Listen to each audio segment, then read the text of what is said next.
ఖమ్మం జిల్లా కూసుమంచిలో బీఆర్ఎస్ పార్టీకి షాక్ తగిలింది. జీళ్ల చెరువు వెంకటేశ్వర స్వామి ఆలయ భూముల్లో అక్రమ మట్టి తవ్వకాలు జరిగాయి. ఈ విషయంలో బీఆర్ఎస్ నేత డీసీసీబీ డైరెక్టర్ ఇంటూరు శేఖర్ ను పోలీసులు అరెస్ట్ చేశారు. కోట్లు విలువ చేసే మట్టిని శేఖర్ అక్రమంగా తరలించారని గ్రామస్తులు దేవాదాయ శాఖ అధికారులకు సమాచారం అందించారు. దీంతో దేవాదాయ శాఖ అధికారులు పోలీసులకు ఫిర్యాదు చేశారు. మట్టి అక్రమానికి పాల్పడిన శేఖర్ తో పాటు మరో 3 వ్యక్తులను పోలీసులు అరెస్ట్ చేశారు.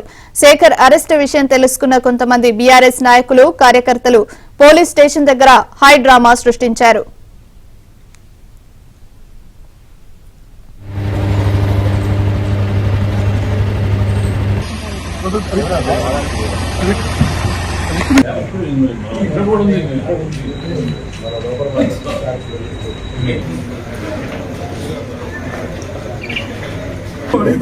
నోటీస్ ఇవ్వండి.